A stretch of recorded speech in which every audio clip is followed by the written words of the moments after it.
Salve galera, beleza?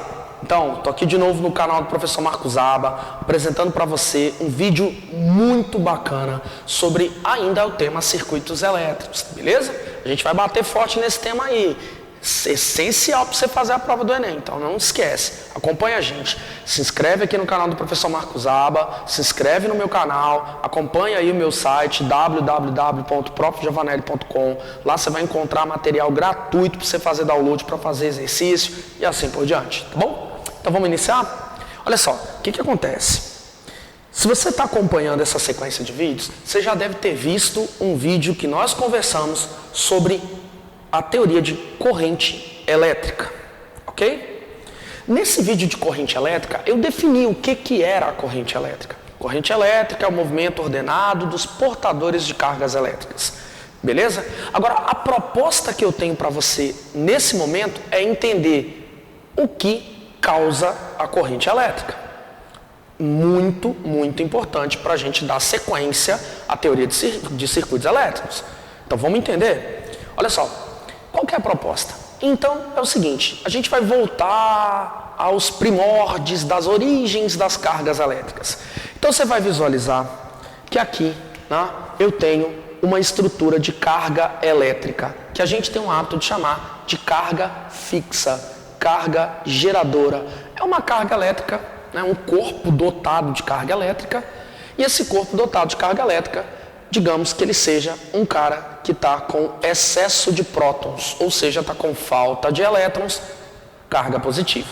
Ok? Estou representando a carga positiva desse corpo. A gente já sabe que todo corpo carregado eletricamente gera uma região energética invisível, né, em volta dele, e essa região a gente chama de campo elétrico. Então, aqui tem um campo elétrico em volta do corpo, ok? Não vamos entrar em tantos detalhes assim. Mas olha só que maneiro, eu queria que você observasse um detalhe. Se eu pegar uma segunda carga elétrica também positiva, né, uma carga que a gente costuma chamar de carga de prova, e colocar ela nas imediações dessa carga fixa, por exemplo, ó, vamos pegar essa carga positiva, que eu vou chamar de Qzinho, carga, né, de prova, é uma carga que pode se mover, ok? E eu estou segurando ela nessa presença da carga Qzão. Se eu tirar a minha mão, a tendência é que haja uma força de repulsão entre as duas, cargas de mesmo sinal, temos força de repulsão, e essa força de repulsão vai empurrar essa carga Qzinho, lembra que a Qzão está fixa, mas vai empurrar a carga Qzinho, que é móvel, aqui no meu desenho, para a direita. Ou seja, a minha carga Qzinho vai sair da posição A e vai se movimentar rumo à posição B, ok? Então ela vai sair de um ponto A rumo a um ponto B. A gente define em física uma grandeza chamada de trabalho de uma força. O que é trabalho de uma força? Trabalho, vamos chamar simplesmente de trabalho. Trabalho é a grandeza que está associando, ligando força e deslocamento. Então aqui nesse contexto que eu estou te apresentando agora, você vai observar que tem uma força elétrica que promove o deslocamento de uma partícula de um ponto A para um ponto B, ok? Então houve o trabalho de uma força, trabalho da força elétrica. A força elétrica promoveu um deslocamento, pronto. Agora, uma coisa interessante é, galera, qualquer deslocamento, qualquer trabalho para acontecer, é necessário que haja uma energia envolvida no sistema, ok? É impossível termos um trabalho, força aliada a deslocamento, se eu não tiver uma energia envolvida na situação. Tanto que a gente costuma dizer que trabalho e energia são muito bem relacionados. Eles são algo que são irmãozinhos, ok? Irmãozinhos inseparáveis. Então, eu queria que você mantivesse isso na sua cabeça. Agora, sabe o que é mais bacana? Você pode fazer uns exemplos do seu dia a dia para tentar analisar essa situação de energia e de trabalho. Quer ver? Olha só que bacana. Você já observou que quando você solta uma pedra de certa altura até o piso, até o chão, você já observou que isto é um trabalho? Trabalho da força-peso. A força-peso puxa a pedrinha para baixo beleza? Provocando tal deslocamento. Tem força, tem deslocamento, tem trabalho. Se tem trabalho, tem que ter uma energia envolvida. Nesse caso, a gente até tem um nome para essa coisa, não tem? O nome da energia não é energia potencial gravitacional? Sem a energia potencial gravitacional, eu não teria o trabalho. Bom, mas não é isso ainda que eu gostaria que você tivesse apenas na sua cabeça. Tem vários outros exemplos, mas olha só que legal. E agora, vamos para a elétrica. Galera, olha que maneiro. Esse deslocamento que aconteceu, de uma carga saindo do ponto A para o ponto B, só foi possível por um motivo. Qual o motivo? É porque o ponto A, tira a carga, ó, esquece a carga agora, ó. Agora eu estou analisando o ponto, o lugar, beleza? Então, o ponto A tem um nível energético.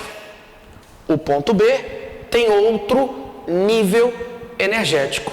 Professor, como assim nível energético? Ué, se eu colocar uma partícula positiva no ponto A, ela adquire uma energia. Se eu colocar essa partícula no ponto B, ela adquire outra energia. De fato, é uma coisa bem lógica para a gente, porque se eu tiver uma carga fixa, positiva na minha mão, e na outra mão eu colocar uma carga móvel, uma carga que tem liberdade para se mover, a tal carga de prova, observa que se eu colocar bem perto da primeira carga fixa, eu tenho uma intenção de repulsão. Se eu colocar a uma distância maior, eu tenho outra. Portanto, a energia, nesse contexto, é uma energia que é diferente em cada ponto.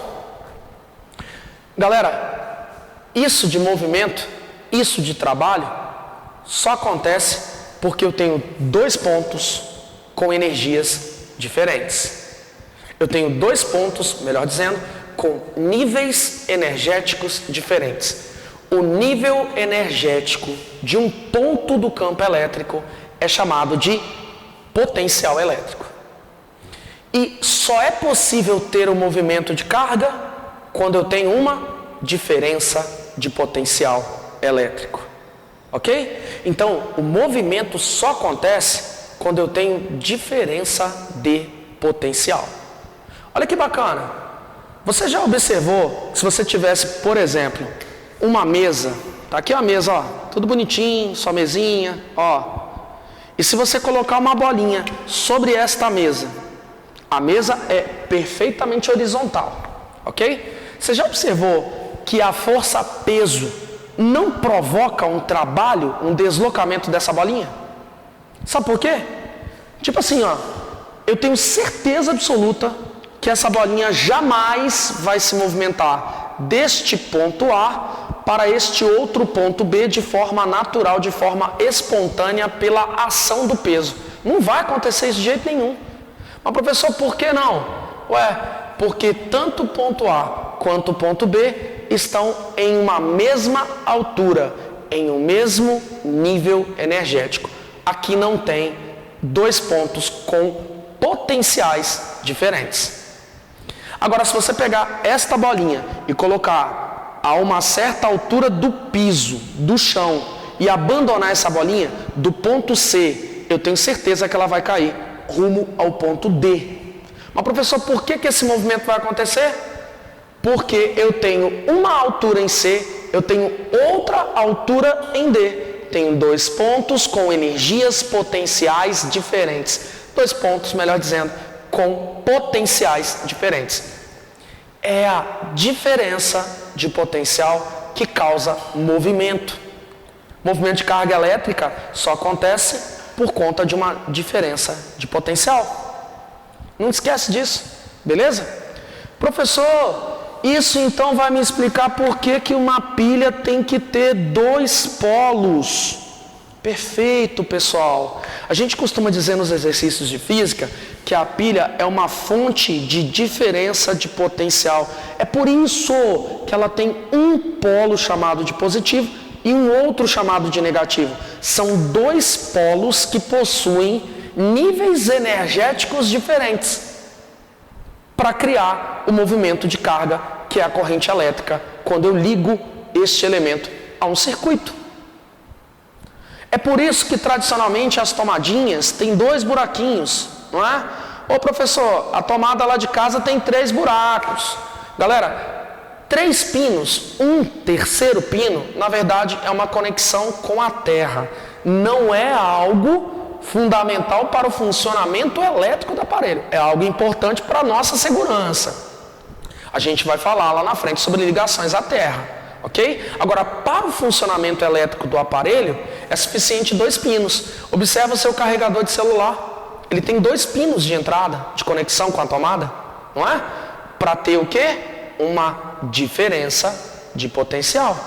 É a diferença de potencial que causa essa movimentação de carga. Senhoras e senhores, a DDP, diferença de potencial, chamada também de tensão ou popularmente chamada de voltagem, é o causador da corrente. A DDP é a causadora da corrente elétrica. Beleza? Esse tema vai continuar e agora as coisas vão ficar muito mais interessantes. Bom, pessoal, agradeço mais uma vez a presença de vocês aqui. Faz favor para mim, compartilha esse vídeo, se inscreve aqui no canal do Professor Marcos Aba, se inscreve também lá no meu canal e tamo junto. Valeu!